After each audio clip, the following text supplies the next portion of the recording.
The Radio Misfits Podcast Network.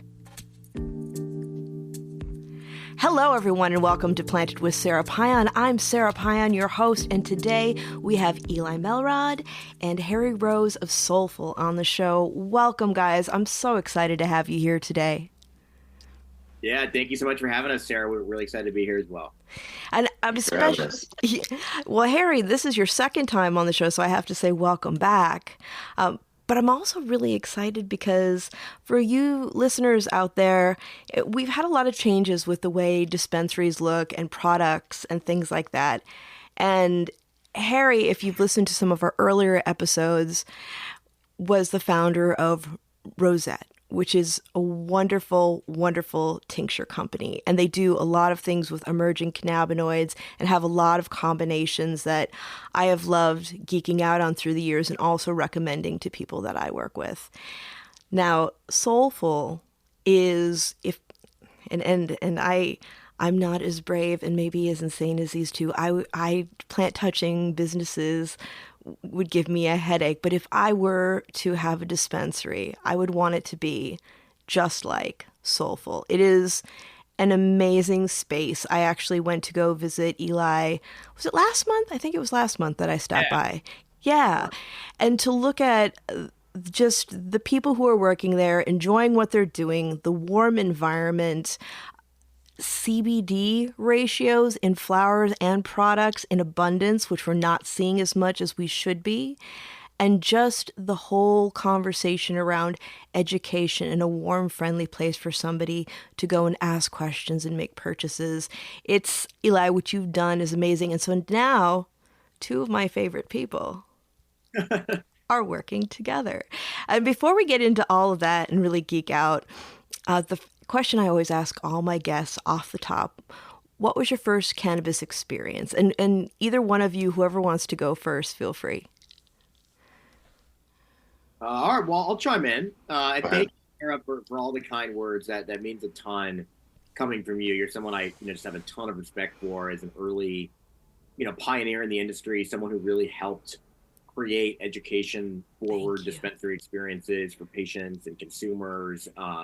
Been a big fan of all your work, your podcasts. I forgot you used to call up with the question and answer you used to do on various channels back when you're in the education world, the Apothecarium. So anyway, I've just always been a huge fan and really honored to hear all the kind words you have to say about Solful. And it's just so validating coming from someone who has been in it for a lot of years and really pushing the industry and the conversation forward. So with that, to answer your question, my personal journey with cannabis really starts with my dad's journey with pancreatic cancer. So, that's really been a North Star for me in a lot of ways for Solful. As in many ways, Solful is sort of the embodiment of, how the journey's evolved into wanting to help other folks get access to cannabis so they could benefit from it. But long story short, my dad was diagnosed with pancreatic cancer actually 20 years ago this year. And they gave him 6 to 12 months to live. They said, you got to get your affairs in order. Unfortunately, there's nothing we can do. And he's still alive today. He's an amazing success story. And cannabis was a really impactful tool throughout his journey, both when he was going through his cancer treatment to manage, just all of the horrible side effects of chemotherapy and radiation and, the anxiety and depression and all the things that come with being told that you don't have very long to live. Through today, where, fortunately he's been cancer-free for many, many years now, but, still uses cannabis to help him get to sleep at night. He's been using, Harry's formulas to manage his neuropathy.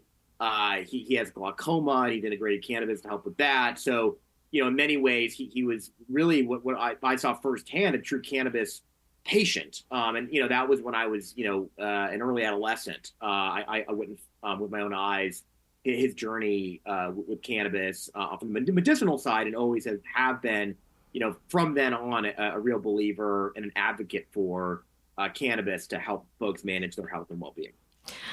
Congratulations to your dad. That is, whenever I hear that cancer, pancreatic cancer always scares the heck out of me because it's such a serious disease. And I just wish him all the best. I'm so glad that he's doing well. And, like you said, I've been doing this for a while. So, like, well, I don't know about you two, but once you've been in the space for a bit, I'm always joking, like, well, if my jaded ass likes it.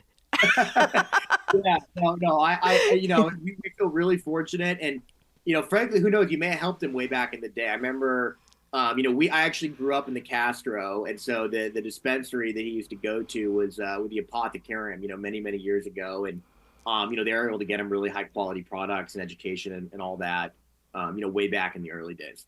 Oh, that's awesome. Yeah, those were some special days when we were one nerdy little store, and that was just the best. I'm excited, to see we've done leaps and bounds since then and what we do in the future, but I really treasure those times. Like when you don't stop and think about it then, like I had a colleague that said one of these days we're going to be looking back on this fondly because this isn't going to exist anymore.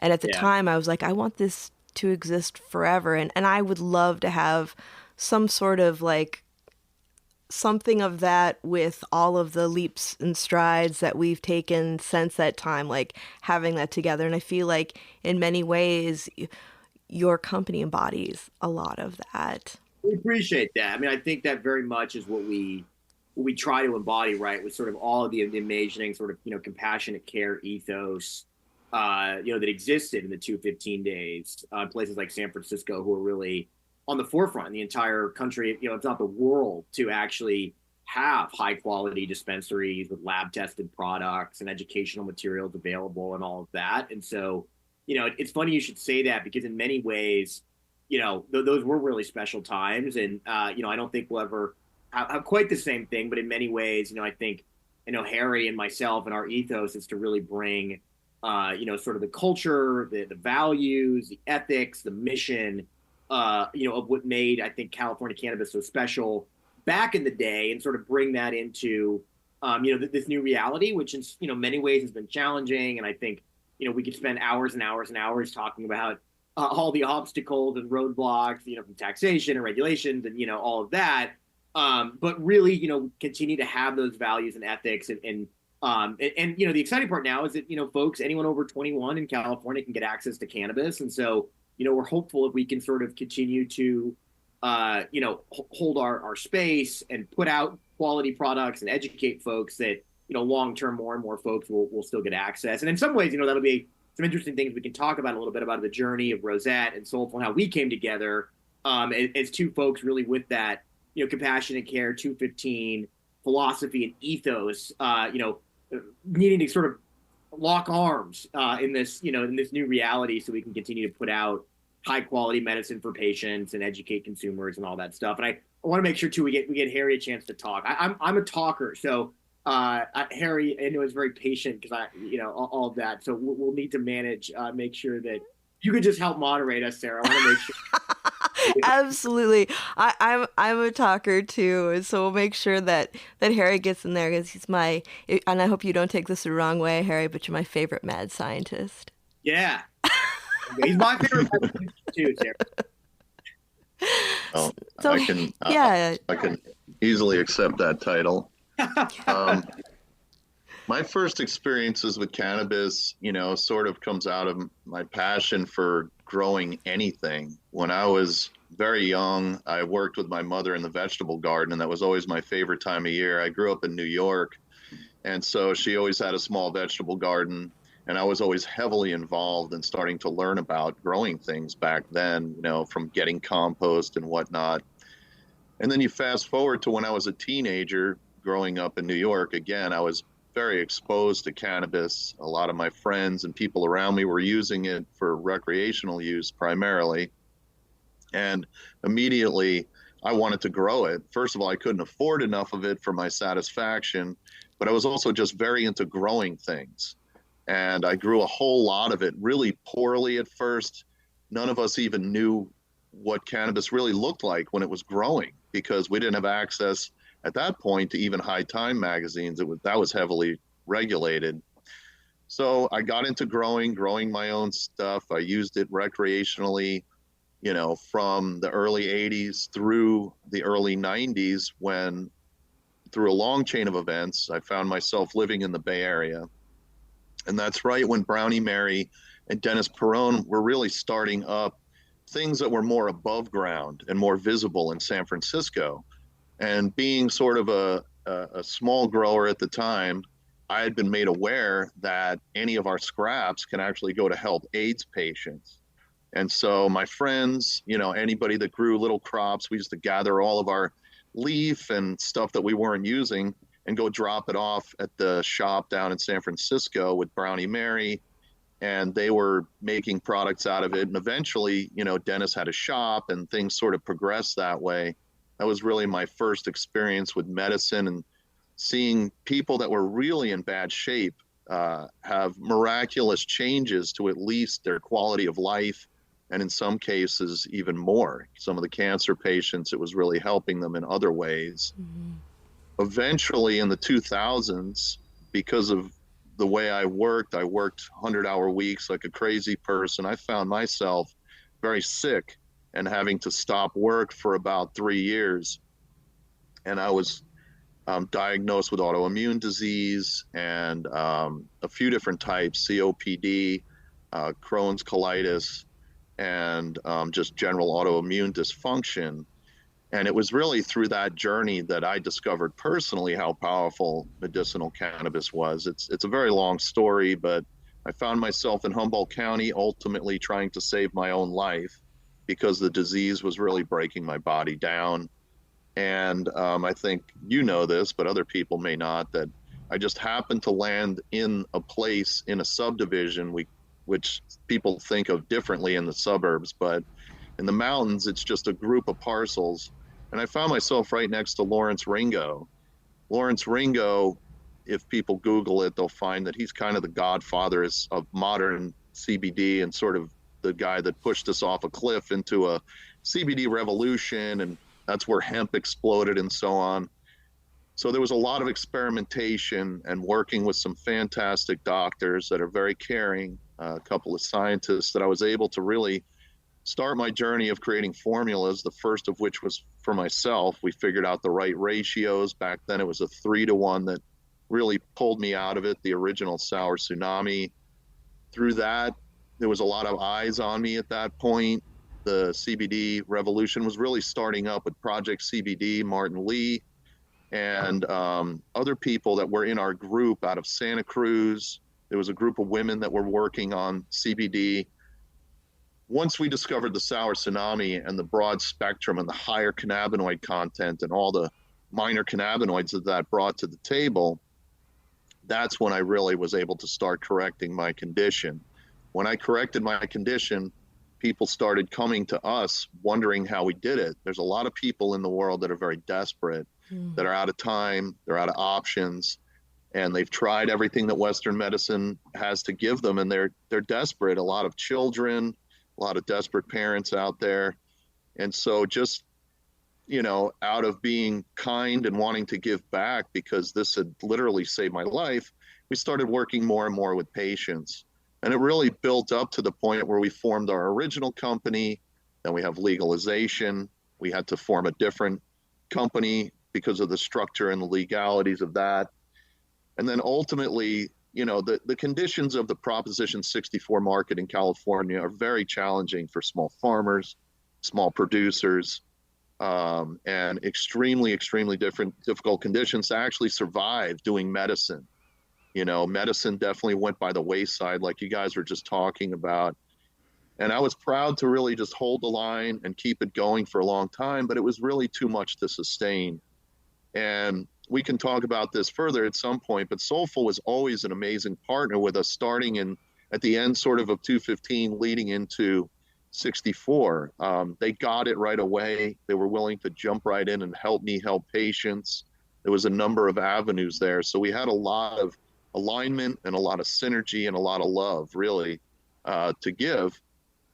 And so, Rosette got to the point where we had to make decisions of what to do in this environment. And thankfully, Eli and the team at Solful saw this as an opportunity to join forces and create amazing products, and also be able to keep medicine on the shelf available for patients all over the state and beyond. There's people that literally come in from out of state and so on because they're desperate to get taken care of. Unfortunately, we can't service the rest of the world, but right now I'm super proud to be a part of the team and be under the management of Eli and all the people at Solful that really do an amazing job for adult use and for the patient. And they're keeping it all going, keeping high quality, sun grown, regenerative type of medicines going for the people. So that's it in a big nutshell. Sort of my basic journey, and pretty proud to be here with everybody. Yeah, thank you for that. I have to say, like when I do my classes, I get people from all over the country and actually all over the world attending because everyone wants to know more. The more we get into normalization, destigmatization, and people hear stories of how cannabis has created relief for people, they want to learn more, to help themselves, to help their family. And I think one of the most frustrating things is, here in California, we're very lucky because, we have some policies that are lacking that we need to work on. We can all agree on that. But there's also the abundance of modes of use, whereas some states arbitrarily allow some forms of cannabis, but not others, not understanding that the various modes of use are necessary to be able to serve the largest body of people because everybody metabolizes it differently. But also when we start getting into conversations about things beyond CBD and THC, people are at a loss as well because they only have so many products available in a lot of these emerging markets. Like if you talk about CBG to somebody, they're like, well, that sounds great, but that's not, where I am. And I'm excited to see as we get into this, and when we talk to colleagues about federal legalization, my view is that it's going to be a really long time until we get into that. But when we do, and we start getting into interstate commerce, I think that a lot of the things that we're doing here in California with products and full spectrum products and emerging cannabinoids will be extraordinarily helpful for the greater community beyond our California marketplace. Absolutely. Agreed. You talked a little bit, Sara, about diversity of products, whether that's in cannabinoids, consumption methods, and I think, we are really fortunate to still have a lot of that in California. That was really, when we, back in 2015 had this dream of sort of, opening the best dispensary ever, essentially, was kind of the idea behind Solful, where we're going to go find the best, most innovative, effective, cleanest, safest, purest products, have the best possible service, hospitality, educate our teams, educate our consumers, build beautiful stores that were inviting and warm and friendly and all these things.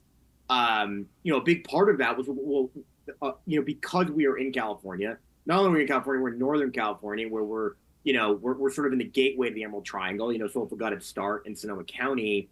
Let's really celebrate that diversity, and let's go out and let's make sure we do have, a space on the shelf for THCV rich strains, for, tinctures with different formulations, with all these different products. And so, I think we are really fortunate to have access to all of those things. I think, as you spoke a bit about, I think and Harry did as well, the realities of legalization and what's gone on. One of the things that worries me is we're seeing more homogeneity in what's available, and I think if you look at a lot of ag industries as they evolve, right, you can look at bananas or corn or all these different, agricultural crops where, we started with thousands of different heirloom varieties and things like that. And now, there are so few varieties that are actually available to people. And mostly what's available is what's good for mass production. I think we're still far away from that in cannabis, but one of our concerns is seeing that diversity become less and less and less, right? Is stores, just focus on carrying the same brands, even those same brands are sort of just all carrying the same strains with different names on them. Like you see less and less diversity. And so that's one of the things that is really near and dear to our hearts and our missions. And we do believe someday, we hopefully will get to a place where all over the world consumers can have access to that. but is to really celebrate that diversity and continue to hold space for it. And that's somewhat, what brought us together with Rosette, was knowing that we needed to lock arms with, other individuals and organizations that have that same belief and philosophy, and wanting to continue to see those amazing products and the diversity of products on the shelves and available to consumers. Yeah, absolutely. Absolutely. Because we are it is changing. It's changed so quickly. And the other day I had a friend who visited me and brought me this beautiful jar of flowers. And I felt like somebody who was parched who got water, because we are living in the land of mids. And for those of you who are out there listening and don't understand what mids are, it's average, verging on subpar flower. And it's nothing like what the three of us have had the privilege of having in our lives. It's serviceable. It will do the job in many cases, but especially when we're looking at having greater conversations about sun-grown flower and full spectrum products and just what that lends to it. There's a huge difference between having something that was machine trimmed, very small buds, has been sitting on the shelf for a minute, maybe not properly stored, and opening up a jar of hand-trimmed, beautiful bud that still maintains some of its original bud structure and also really nice and sticky, where you can actually touch the bud and have all those rich terpenes on your fingers, and you really can experience that. There's something about that I really feel sad that a lot of consumers today have not experienced. And when we're looking at products, because our consumers are really informed by what they see on the shelves and the information that comes through them through social media or in their dispensaries, one of the things that's always frustrated me was that I keep hearing over and over that tinctures are one of the most underused products in the market. And it's a very frustrating thing, because it's one of the most versatile, effective products on the market, because not only can you use it sublingually, you can use it to infuse food, you can use it as a topical. There are so many things you can do with it. And it's a great tool for determining dosage for people who are starting out, not to mention more experienced users. But I'd love to have more of a conversation with the two of you about the tinctures themselves and the various uses, and really how it's a beautiful way to be able to capture cannabinoids and have people experience them so that they can understand how that works with their bodies as an individual. Well, that definitely lends to, again, why, I made the decision to, instead of just collapsing in this market, sort of pass the baton, so to speak, to Solful, because Solful is able to actually keep the access, right? And it's not just for my formulas, which was very important for me and other patients that rely on them, but everything in our store is hand curated based on that same concept. Our flowers that are on the flower wall, all the way down to our tinctures. And you're right that it is sort of underutilized in the 64 space, especially. We definitely started to build more momentum and more education in the medical market in California, but we've lost a lot of that. And because of big corporations and sort of the mindset that comes with big corporations, not to put them down, it's just they have a very focused mission, and they don't look at the realities of what cannabis is. And one of the examples is, all of a sudden, everything became gummies. And although gummies can be a decent delivery for certain things, obviously being a high sugar product, being very specific to how it works and passing through your liver and so on, it's not the end all be all, especially for patients. And so things like tinctures started to move down the list of what people knew about, what people were trying. But you're right, it is very effective. You can make your own edibles with it. You can put it into your lotions. You can put it into your shampoo and body washes, which I recommend to patients all the time. Thankful to Solful, we were able to bring back additional sizes that I wasn't able to actually do towards the end of my stint with Rosette Lab Works. And those smaller sizes are very handy for people to pick up affordable and dump the whole bottle into their shampoo or their body wash or their favorite hand cream that they're using, partially effective for arthritis or eczema and things like that, and really superpower it. You know what I like to do, Harry, is dump it into my Epsom salts and use it as an infused bath. Yeah. That is an incredible, easy use, is to take any of your favorite bath salt mixtures from wherever you shop. There's places, even Whole Foods I see has a section where there's bulk salts now for your bath. And then you could literally put a dropper full into your bath or into those salts and use it. And you do get an extra boost out of it. It forms a layer on the top of your bath, so you can't help but slip in and out and coat your entire outside layer of your body. And your outside of your body being your biggest organ, being your biggest receptor, with the most amount of cannabinoid receptors of one organ in your body, is very effective for a lot of people, whether it's a skin ailment, winding down, stress, anxiety, or even things like I have. Taking baths with salts was extremely effective as a part of my regimen for my IBD. So that's a great use for it. I'm glad you brought that up. Yeah, I use it. Oh, I'm sorry. I was going to say, I use it for my peripheral neuropathy because I have that left over from chemo on my hands and feet. And it's amazing to be able to use that and to have that kind of therapeutic use, because topicals in general did not work for me, but using it, having that modality was extraordinarily effective for myself. But what were you going to say, Eli? I was just going to say, you're right? Like, I mean, there are people that were like, why are you guys getting in the tincture business again? Like, because you look at the data and whatever, and it's like every year they sort of become a smaller and smaller percentage of sales and all of that. And, I think a lot of it has to do with the fact that, well, just to give them context, like back prior to the regulatory change, like we were on track just with Harry's formulas.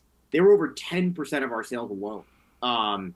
Were just those formulas. And so, now what are tinctures? I don't know, 2-3% of the overall market. And they're growing again at Solful now that we sort of have relaunched the formulas. But I think part of it was that, the old dispensary concept, right? You went in and the, bud tender or whatever you want to call them, right? The consultant, patient consultant, they would sort of ask you, well, what's your ailment? What are you dealing with? Right. That was sort of like how folks interacted with the patients. And there was a broad spectrum of different qualities of dispensaries, right? Some that were probably better educated and better equipped to do that. Others that were sort of playing along, but but at the end of the day, like, because it was all deemed medical, that was really where, the conversation started, really regardless of where you were. Right. And so, and I think in a lot of ways that naturally leads to tinctures because of the fact it's such an amazing delivery method. I mean, it's fast acting, it's long lasting, you can titrate, very precisely with it.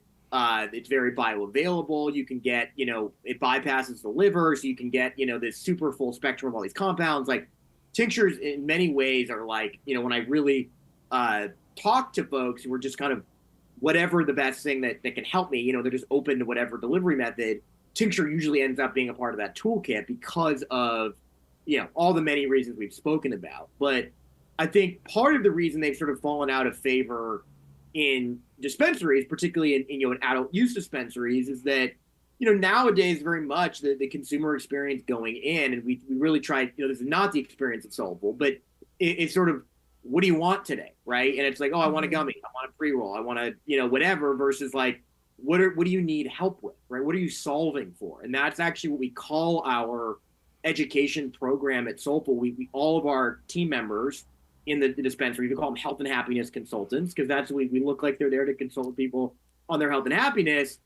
It's called Solving with Soul, right? Our name is Soulful, but it's about how do we solve consumers' needs, right, and their issues, right? Whether that's, hey, I want, for an adult use consumer, the best possible pre-roll to go to this concert I'm going to with my friends on Friday night, or it's, hey, I'm struggling with, arthritis or neuropathy or sleep or whatever it may be. And so I think in many ways, like, tinctures don't sell themselves, right? They don't sit there on the shelf for the most part, unless people already have some exposure to that format. Maybe they already take herbal tinctures, maybe they've taken tinctures before.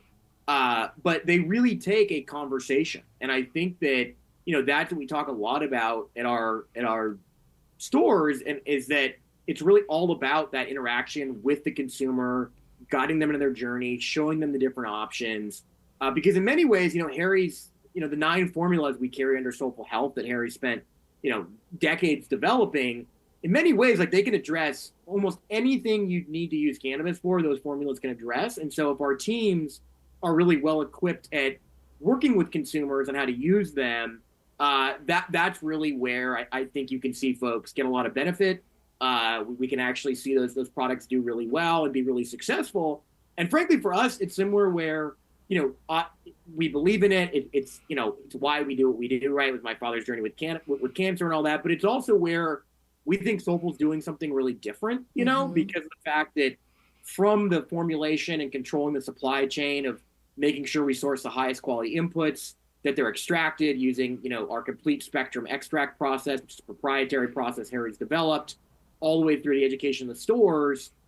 We can really, from seed to sale, make sure the products are of the highest quality and caliber, and then our teams have the education to actually deliver that to the consumers, which, without sort of seeing that through from seed to sale on the health and wellness and the medicinal side, I think it's really hard to do in the market, today, where, most maybes, I've talked to some, brands in the wellness space, and they're like, a lot of dispensaries are just dropping their whole tincture section. They don't even have them anymore because they just kind of collect dust because the teams don't really know anything about them. The consumers aren't educated to look for them. And so for us, not only do we believe in them, but we also think it's something we can do that is really different. And we're seeing that. I mean, we've had Solful Health now on the shelf since about 4 weeks. We launched them January 19th. And, we're seeing growth in the tincture category. We're seeing, huge penetration, over 50% penetration of that category pretty much overnight, those formulas. And it really all comes down to the quality of the formulas and then the quality of how our teams can work with consumers to find what's right for their particular needs. Right. It's like I always say, especially in our field, if somebody thinks you're crazy, if everyone thinks you're nuts, you're probably onto something, right? I mean, when we look at how things have shifted in the marketplace, and we've gone from the 215 days where there were people that were genuinely interested in helping the patients to others that were like, wink, wink, this is for your glaucoma. We've gone from that to a lot of more formula retail dispensaries. And I know, like, especially like when I'm doing my things with the state medicinal use subcommittee and public comment, a lot of times when I bring up the fact that we need to be creating more professional development opportunities and training opportunities for people who are on the front lines in the dispensaries, I get a lot of pushback, especially from, medical professionals that are trying to, I would say that they're engaging in cannabis, but almost in a way looking at it as more of a revenue stream than a calling. And that's me being really judgy, but it's my show and I can say that. And it's just like, they're like, oh, why would you spend the money on that? It's too much for the dispensaries and the turnover is high and they're not healthcare practitioners. It's like, you're right. They're not healthcare practitioners, but they're navigators. And if you're going to be having a dispensary, dispensaries are different models than other retail establishments. There are more high-touch moments in a dispensary than there are in a clothing store or a GNC. It's a very, very different thing. And if you want to have people coming back and you want to have that secret sauce where people are having successful outcomes, you have to have a well-trained staff that know that they're not medical professionals, but can help people with managing expectations and creating those successful outcomes by educating them on the products. And not only that, but you're also not dealing with the high turnover as well, because when you have engaged employees with professional development, they want to stay and they want to grow. The people that I worked with and trained in my career, we would go through hoops of fire for one another just because all of that education and the training really created a cohesive environment where people work together. And I think that's something that when we get into legalization and we see these traditional business models coming in, I'm always thinking, well, it doesn't work there. Why do you think it's going to work here? Yep. Well, I think oh, go ahead.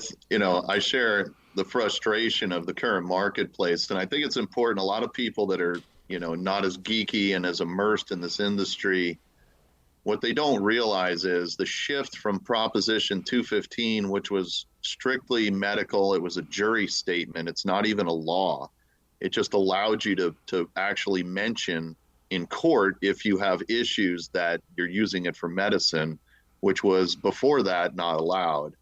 When we went from that mentality where, like Eli was saying, most of the stores at least had the guise that this is medicine and sort of worked, down that line.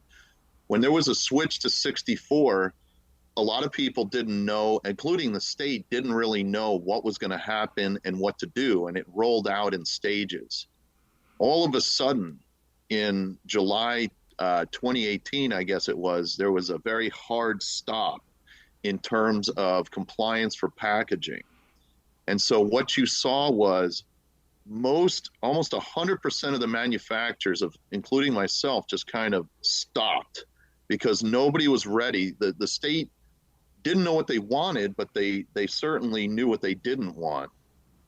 And so what ended up happening was the only thing that stores could put on their shelf was what was actually compliant and ready to go at that moment in time. And so there was about 3 or 4 months where the only thing you could get was really terrible flour, and there was a few other products that were subpar. You'd go into dispensaries and there was empty shelves and a couple of products.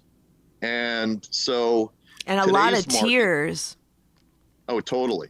But if you fast forward to today's market, we're just now, and for better or worse, starting to come out of that. This industry feeds itself because we only had access to a certain amount of things. That started the analytics that a lot of these corporate entities go by. And so if you have analytics that said this is selling the most, and you keep feeding into that and you don't diversify, knowing that in Prop 215, if you look at the statistics back then, which truly showed us what the market would bear in California, we knew how much people would pay for things. We knew how much volume we could do. There were thousands of stores. There was estimated almost 13,000 stores and 20,000 producers and 50,000 farms. And all of a sudden, you've got a handful of products, and now you got people starting to look at these analytics, and it just feeds off of itself. I think flour is always going to be the champion, but when all these products can't put their products on the shelf, and a gummy line comes out, well, they just took off because everybody wanted to buy something at the store. And you fast forward to now, well, if the analytics tell you, oh, we sold the most gummies, so we just keep buying, we kind of forced what's going on right now. And we're finally in California only, we're starting to a little bit find some stores like Solful that can actually sort of backpedal and end up with better and more diversity in their products.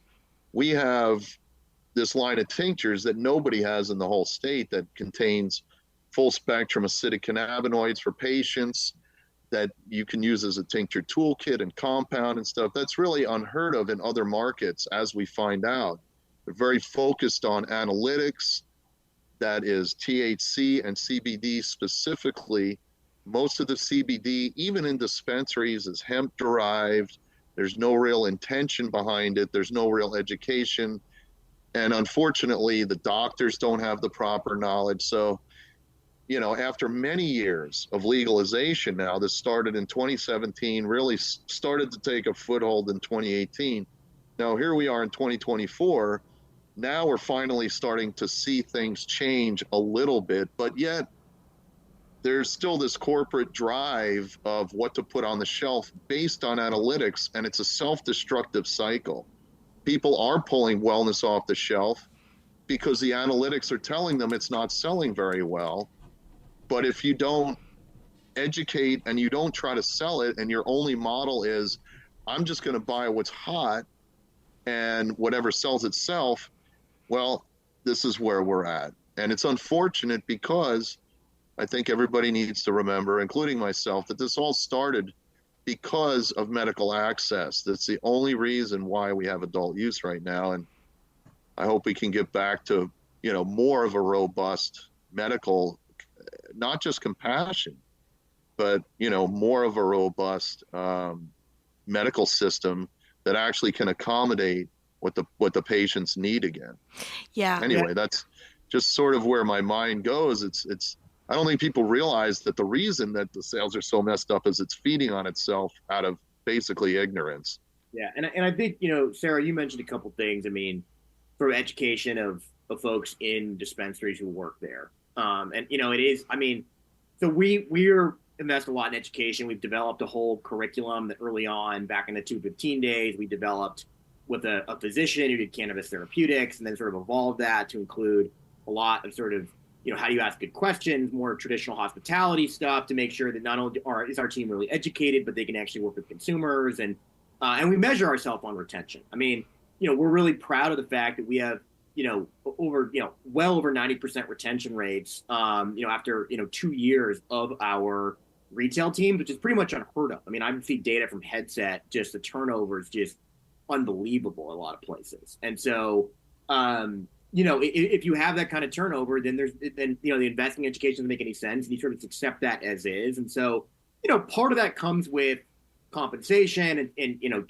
treating people well and being a good employer. But we also talk a lot about company culture. And so, early on, you talk about other industries. Like I've always been really inspired by Patagonia, the clothing company. Yvon Chouinard is someone I read all his books. I really look up to sort of the culture they built at Patagonia, and the fact that, consumers, when they purchase something from Patagonia, they know they're buying something, that's incredibly high quality, right? That's going to last for a long time, that, it's going to check all those boxes, but also that is from a company that, has, certain social and environmental values, right? And so, and when you go into their stores, the people who work there are passionate about them and those kind of things. And so, similarly, we start on day one when you're a new team member at Solful with the why, right? Why do we do what we do? What is our mission? How do we embody that every day with our consumer, and what we sell, and how we educate our folks, how we work with the community, the compassionate events we do, all of those things. And so I think, that ultimately, to me, as a leader, and of how do I build a great retail cannabis organization, it's how do I make sure that the culture in the stores is people are there with a purpose, right? Because if our teams are there with a purpose, they're going to be that much more motivated to, educate themselves, educate the consumer, help them out. And so we really celebrate when we have that story of, someone who comes in who, we get these amazing letters and folks who, we helped them when they were going through breast cancer. We helped their aunt when they had an autoimmune issue. We, went way out of our way to do X, Y, and Z. Like that's the kind of culture we try to create and really celebrate in stores. And I think as an entrepreneur, as a leader, one of the things now as we grow our company, well, how do we scale that culture, right? Like how do you maintain that 215 philosophy of compassion, education, and all that as you're building a team where you can't be in the stores every day? You need to, and so it's like, I think that's really the journey and the opportunity and the challenge in many ways is how to do that. But I think a lot of it comes down to making sure that's in your company's DNA. Yeah. And that's, I think, in a lot of ways, and, it's a tough market. Like cannabis is really hard, but I think we've been able to hold our ground and hold space and sustain because of the fact we've had such a strong culture around what we do. Yeah, those intangibles are major differentiators. These are the things that get people to come back again and again, that level of comfort that they might not even be able to put a finger on what it is about the place, that their favorite place that they're going to, but that's a huge part of it. And when we look at, the industry as it is, and especially people who are newcomers, especially in the larger companies, the MSOs, and I'm not dogging the MSOs because we need all the different models to serve the different markets and consumers, of course, but they still use the old trope, weed sells itself. Like, let's let's just throw an event and, we'll give some swag and it'll be great. And then they wonder, why are my numbers not as high as they were? Have we exhausted, the amount of consumers that we can reach out to? But the fact of the matter is that they very much limited themselves of who they can talk to. And they have very much, even though they may not admit it, they have a very narrow view of who that consumer is. And so when we get into having the conversations about cannabis for wellness or cannabis for relaxation or non-euphoric uses of cannabis, we're actually tapping into a very different market than your average cannabis consumer. And, they're all genders are interested in that, but especially when you're looking at, and the research shows that, that whole head of household thing around retail, that is usually women. And you're not going to attract a lot of women by using the old tropes. Weed does not sell itself to women. Activities, outreach, conversations, those high-touch moments, those are what sell this as a solution for women, and creating that container for experimentation so they can figure out what works well for them, because most of us know that things aren't standardized. I mean, especially when you think about just, women and their cycles and how we're all different. We have these conversations. Oh, this worked for me. That didn't work for me. I have friends that are going through menopause now, and they're like, evening primrose oil and CBD are the shit. Let's do this. Telling their friends, we have these conversations. And I know men do too, but it's a little bit of a different, it's a different way of communication. And I have to say that I just don't understand. I mean, it's good for you that other people don't understand that. Well, it is. I mean, the challenge is right now we're sort of feeling a little bit like the little engine that could in some ways. Right. So yes, I think it gives us a place to differentiate from. The flip side of it is I do remember, particularly back in the medical cannabis days, because it was medical in California, non-cannabis consumers, people who really didn't have a lot of interest in using cannabis recreationally, there was almost an easier conversation because it was medical around health and wellness than today. Particularly because, frankly, if you go into most dispensaries today, that doesn't feel like a place you're there to buy something for your health and wellness. And I don't mean that in any way that's disrespectful. There's a lot of consumers out there that, love sort of the more urban cannabis scene and places that are very flashy and a sneaker store or something that is very much in that urban cannabis culture. And that's a big market and all of that. But I think that what's happened with legalization is that a lot of consumers have just, because they don't know that products like Solful, the Solful Health tincture line or lower potency flower or, these different, women's health products or different things that exist out there that might be the perfect fit for them that they never need to get high from, or maybe they can get a very moderate high from. I think that's another real misnomer is I talk to people who don't use cannabis, even friends I grew up with who don't use it anymore because they're like, oh, it's too strong nowadays. Cannabis isn't for me. I don't like getting, 30% THC, with a kind of a cookies profile. And then I get stuck on the couch and it's not fun. I have kids. I'm active. I don't want to just sort of feel lethargic and sit on the couch. And they think that that's just what cannabis is now because that's all that's been in front of them. It's all they've had access to. It's very true. And so the challenge for us is we're a small team, we're a small company. How do we get access to people who sort of aren't turned on yet and aren't already coming in the doors? And that's where I think the challenge, the opportunity lies. And it's, we do events at senior centers, right? We've done a lot of work in Sonoma County, the Sonoma County, San Sebastian Senior Center. There's a big senior living community in Santa Rosa we do talks at. We've worked with a Sonoma County Moms group, for example. We hosted an evening a while back. It was sort of this was a few years ago, but it was about, how do you, keep your cannabis away from your kids? How do you be a responsible mom and use cannabis? And also what are the ways that cannabis can be in part of your life as a mom who doesn't really want to be super stoned, but certainly has stressed out and deals with all, a lot of women's health issues, all the things you just talked about. And so, you're totally right. And I, some of those friends of mine, I've said, well, why don't you try this one-to-one flower, right? It's 8% THC, it's 8% CBD. It's got an amazing terpene profile that's osmine dominant, and like there's all these terpenes in it you don't find in sort of 99% of the weed that's on the shelves at dispensaries in California. And they try this and they're like, oh my God, this is what I've wanted out of weed. I kind of just didn't think this existed. And so that's where I think you're right, that I really believe someday there'll be a lot more people that use cannabis for both health and wellness, as well as a way to unwind and relax and take the edge off without, getting stoned out of their minds, as they get more exposure to more moderated, products that have other cannabinoids than just THC and aren't just, sort of within the like gelato wedding cake family of genetics, which is sort of taken over, 80% or whatever of the genetics now. I think from talking to folks at different labs that have all fit in that same profile and all of that. So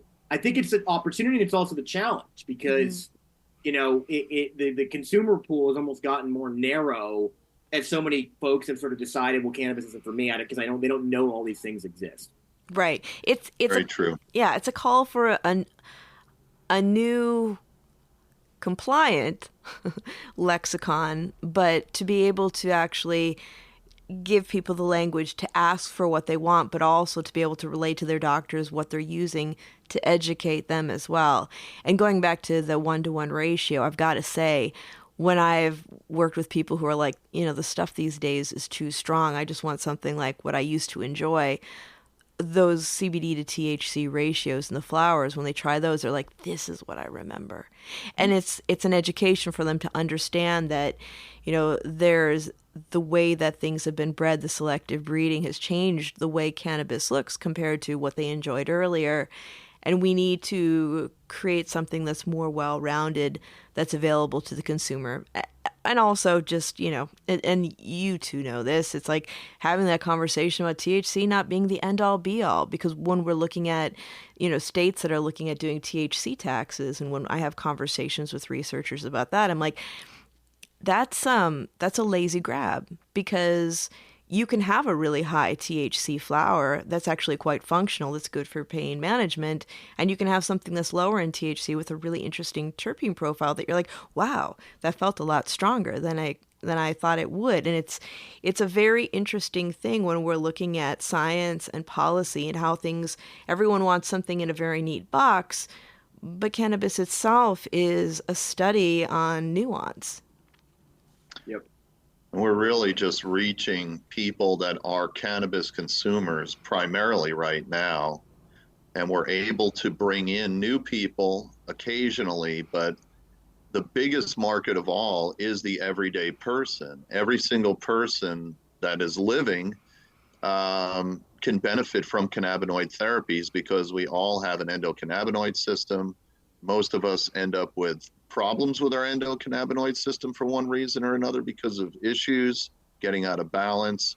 So really the greater good of this is to reach everybody, of all ages, essentially. And I know that's pretty risque to say, but it is really true. And I think destigmatizing is going to be very important. Even still, people are very fearful, but even the most, even the people with the most closed-minded, and they're surrounded by family that's very anti-cannabis and so on. I've watched people try it when their mother, uncle, brother, grandmother has an issue. All of a sudden, all bets are off, and they're willing to try anything. And then all of a sudden, their eyes are open to the fact that cannabis can help almost anybody in some way, and it's very therapeutic in almost every situation. And the biggest challenges that we see right now is regulations. I mean, there's only so many ways that we're allowed as an entity to reach the everyday person outside of the cannabis box and the cannabis normal marketing and education. We have to be hyper vigilant and careful of that, and it's unfortunate. And I'm hoping that through education to the regulators and the various states, and hopefully when the federal system comes online, that sort of ignorance to the realities of cannabis those layers start to peel away. We're able to reach more and more just everyday people, because not everybody does even want to get an altered state. They're just looking for different things in their day. I know construction workers, for instance, that any cannabis, any Delta 9 THC is too much for them. They want to participate. And so they have found flower that's 20 to 1, and they're smoking that, and they smoke it with their friends. And it does help them relax and ease some of the bumps and bruises from the day of swinging a hammer. And they can participate, and that's also a part of this. People, legitimately have problems, with consuming intoxicating types of substances. And cannabis offers something for everyone. It's represented in our tincture line.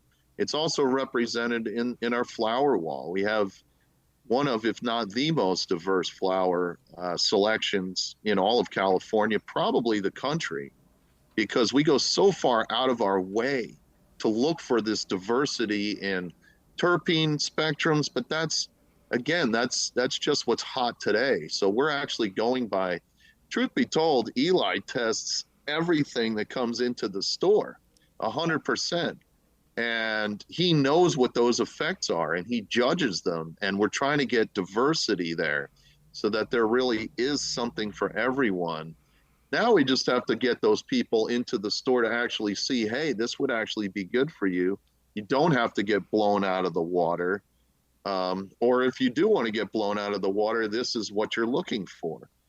Yeah. So, I think it's an interesting, I don't like alcohol and weed analogies all the time because I think they put cannabis in sort of a box. But I actually think in some ways the flower wall, which is a good one, is like, I know the wine industry, right? Like there is a lot of younger generation, like they were drinking a lot less wine and they had sort of decided wine wasn't for them. And now we've seen this sort of explosion of natural wine, right? Which has now become like a very popular in sort of, cities like San Francisco and Portland and Seattle and New York and like, kind of where hip young people are, right? Everyone's sort of drinking natural wine. A lot of these are like varietals of wine that nobody drank anymore. They were like weird stuff that were sort of forgotten about, like esoteric things that are lower alcohol. Like that's a huge, very popular are lower alcohol spirits where now at wine tasting people are advertising that, this is a 10, 11% alcohol. It's made naturally without the use of, added sulfites, and it's grown biodynamically and regeneratively and all these things. And so,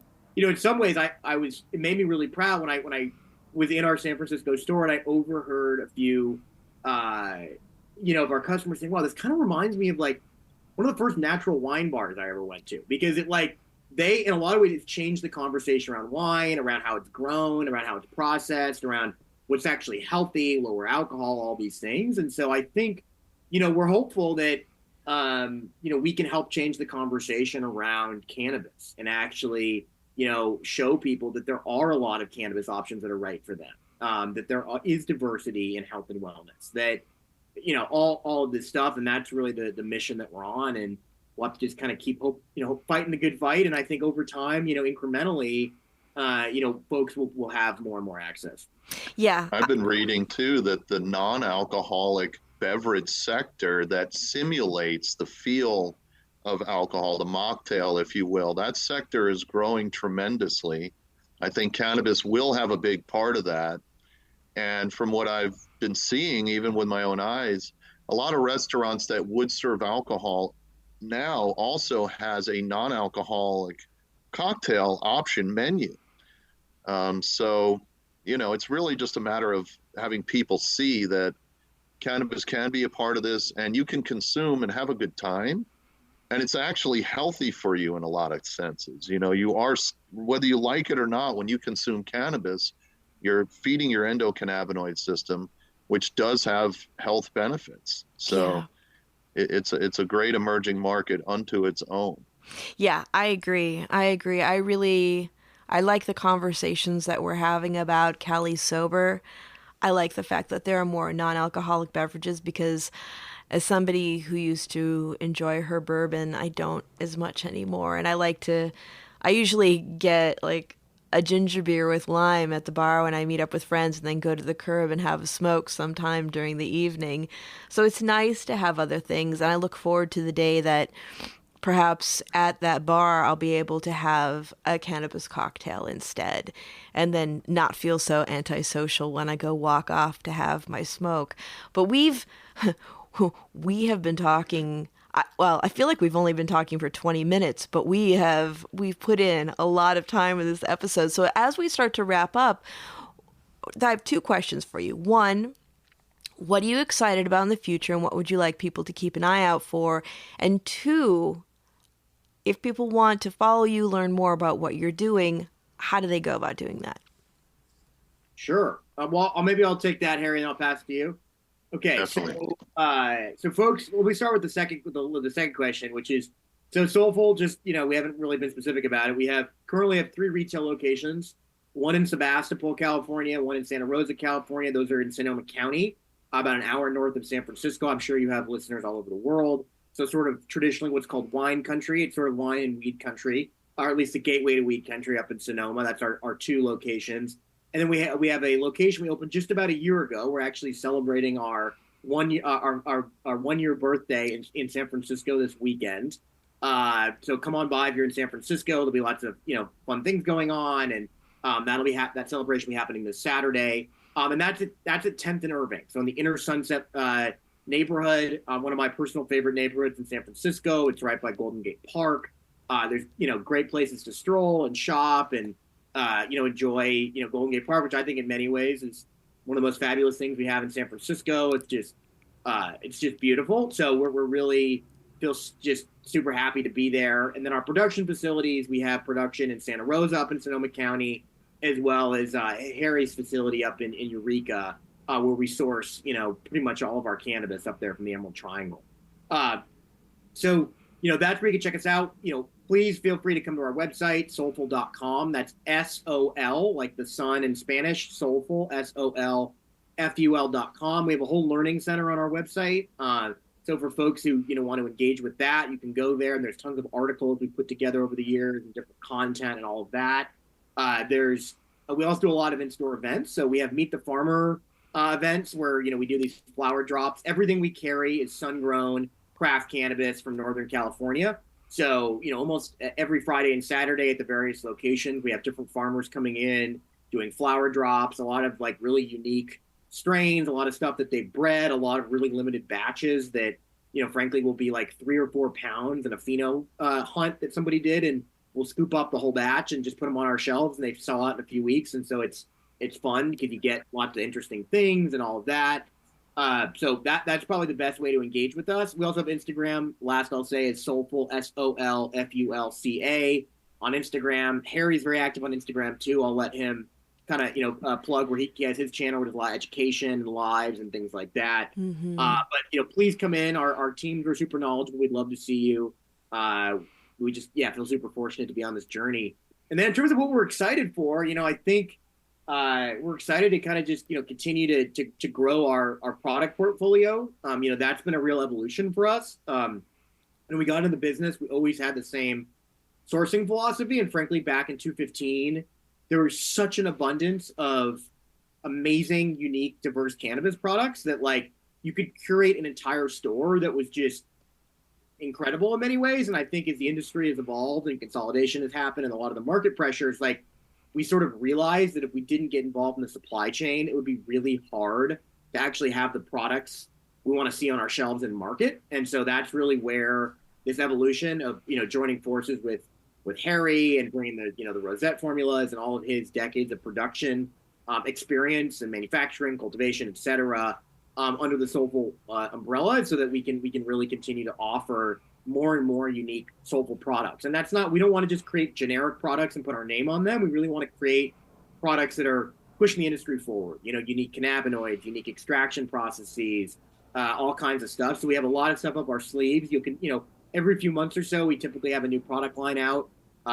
This January was our Soulful Health launch. We launched our own pre-roll line last year that we R&D'd for a really long time. We really wanted to make the best pre-roll ever. And that was kind of the goal, was how do we create a pre-roll that we all would feel really passionate consuming? Because pre-rolls can sometimes be a little forgotten about. So anyway, I think just the evolution of Soulful product, and then, continuing to educate folks and open more locations and just, serve more communities. We'll be opening in Healdsburg later this year. Congratulations. Thank you. We were really fortunate and feel super grateful to have won one of the 2 licenses that they issued in Healdsburg. So that'll be opening up hopefully this summer. We're, rushing as fast as we can to get it open.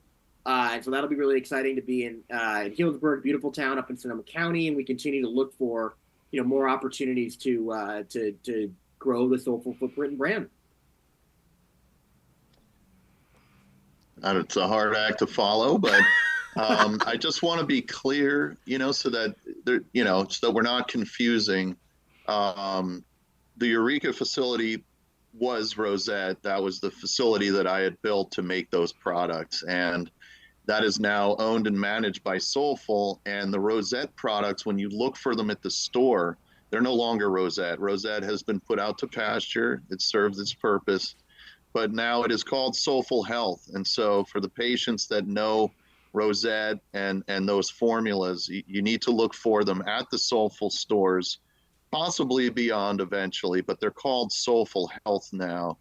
And it's the same exact formulations, made in the same way, but it is now a different entity. And, the things that I'm looking for the future, obviously, is more and more access for patients. Being a patient, that's always going to be where my head is at. And Soulful is always going to be there for the patient, which is why I'm here. Things that I'm looking for, for the future, of course, more access, more formulations, more great genetics that I will be able to create, that other farmers will make, that we'll be able to utilize both in smokable form, edible form, medicinal forms. And then I think one of the sectors that is sort of up and coming and will help us all in a lot of ways get the everyday customer in there. There's a great place up here in Humboldt County that has a consumption lounge that is very much like going to a nice sports bar, essentially. And so there's no alcohol in there. We were just talking about mocktail beverages, and you can go in there and socialize with your friends. You can smoke cannabis and you can drink non-alcoholic beverages. And, it looks like any other, nice bar, restaurant type of place in there. And I think that, I'm hoping that Soulful's going to get there at some point. This is sort of an experiment that's going on up here, hopefully successful. But I think that, having that type of access where it's normalized, where you can just go and consume in a public space safely, I think that's going to be really important for our industry. I'm excited to see the products that emerge out of that. I never seen so many beverages. They have beverages that come in whiskey-like bottles and so on, and they're pouring shots for people and making really nice fruit-based drinks and all kinds of things. There's simulated beers and beverages of all kinds. I love it. So I'd like to see that, sort of emerge and become normalized, not just in California, but all over the place. And that's really what it's going to take to bring the everyday people in to start using a face cream with CBDA, or, a mom that does have stress and anxiety, but can't get stoned because she has a little baby that she's nursing, and 20-to-1, whatever form is really helping her a lot with her stress and anxiety. I think that that's what I'm looking forward to the most, is education, destigmatizing, and to see the products evolve with technology. Yeah. And also, Harry, you have your Helpful Harry stuff that you do on Instagram, which is really educational. Are you going to be continuing that as well? I will be. I'm kind of really terrible at self-promotion, but yes, on Instagram, you can go to the Helpful Harry Instagram channel and follow. It's helpful with 2 L's. And if you follow and keep your notifications on, I do a lot of education. Future Cannabis Project as well on YouTube has been very generous to me and allowed me to broadcast anytime I want. So I've been working on doing some education there. I'm going to do more of a structured educational program through the YouTube channel. And in terms of, we used to do a lot of mailings and postings with Helpful Harry. And I think we're going to, resurrect that in some form or another as we move forward. This partnership and me working, getting managed by Solful it's been challenging and awesome, but we're still very young at this, and so Unfortunately, we want to do so much all at once, but I would definitely keep your eyes out. And I'm hoping that, spring and summer is going to start to emerge more and more of that type of education with a new polished look, of course. I'm really excited to see what you both do in the team. It makes me so happy to see that this great product and company and this great dispensary and company have merged the mind meld to continue what we've worked so hard to create, and that legalization may have slightly dulled. But I'm excited to have future conversations with you both and to see all the great things that you're going to do, because I know it's going to be awesome. And going into Soulful, like I said, being as jaded as I am with everything that I see, it was amazing to be able to look at that wall of flowers and have things that I was excited about and engaged about. And quite honestly, because, I get a lot of free weed to actually want to buy something. That's pretty cool. We're very proud of our farmers. Yeah. And actually, that's one last thing that I'm super excited to see is there's definitely a huge push towards regeneration of all kinds. And in our world, a lot of that has to do with people trying to get to zero waste facilities. That's always been a goal of mine. But all of our farmers are organic farmers that grow in the sun, in the soil. And a lot of them are, if they're not there, they're heading towards full regenerative practices and permaculture practices. And personally, I'm very proud to work for a company that really supports that, because a lot of people just look in pricing or what's hot or whatever, and we're very supportive of that type of mentality. We want to save the earth as much as we want to help people, and I think that that's a really important thing for everybody to keep in mind moving forward, or the planet's going to be in trouble. So absolutely. And I think actually that would be a great other episode for us to have, and have maybe some of our favorite farmers on too, to have, because there's nothing like the sun. And I don't think people understand that, because in the past, sun-grown cannabis seemed for some people to be not as effective and subpar, but well-grown, sun-grown cannabis, well, to be just frank, it's the shit. Yeah, no, it's the best. I mean, that was my experience. I grew up in San Francisco in a very urban, indoor-focused cannabis world.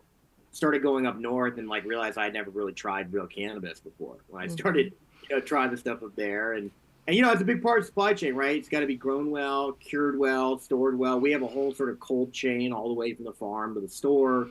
We even have air conditioning over our new locations right above the flower walls to make sure that area stays cool. And so, no, you're right, and I appreciate you saying that, Harry. Just the farmers and really continuing to see what all the new genetics and new cannabinoids and all the just excitement that's going on there. I feel like we're just scratching the surface because of what's even possible to produce with the cannabis plant in terms of different compounds and formulations and things. And the climate's important. Last thing, we are a 1% for the Planet member. We were the first cannabis retailer in the world to join that. And that was founded by Yvon Chouinard and the folks at Patagonia, where it's a commitment that 1% of all your branded product sales will be contributed to nonprofits that are doing climate related work. So that's a big part of what we do, and we're really proud to have done that. And what's been exciting is, since we've done that, actually more cannabis companies have joined, and so that was actually our hope, was that we could sort of be a catalyst for more cannabis companies choosing to participate in 1% for the planet. That's awesome. Thank you both. Thank you both for joining me today. I always love talking to you. Harry, it's been a minute, and it's so nice to reconnect with you. And I'm really looking forward to seeing what you do, and how just grateful of how you've supported the community, not only with the environment, education, our critically ill patients, that by participating in compassion programs. And I'm just so proud to have you both as colleagues on this wild, crazy ride in the world of weed. So let's do this again. Yeah, thank you, Sarah. We really appreciate the space and the time. And I'm, both of us, I feel really honored to be here, and we look forward to seeing you again. Right on. Until next time, my friends. Thank you. Thank you, Sarah. Have a great one. You too. And everyone, remember, if you like listening, please Give us a review, share it with a friend, let us know what your favorite episodes are. And if you'd like to stay in touch over social media, we are Planted with Sara Pion on Facebook and Planted with Sara on Instagram and Twitter. You can also go to our website, www.plantedwithsara.com, or listen to us on our parent network, Radio Misfits Network, where there are other great podcasts, like one of my favorites, the Winemakers Podcast. So check it out. You can listen to Planted wherever you listen to your favorite podcast, whether that's Pandora, Spotify, Amazon, Google, Apple, Stitcher. Tune in. We are there. So join us. And until next time, stay curious, stay safe, and remember, it's a wild world out there. Be good to one another. Until next time, take care.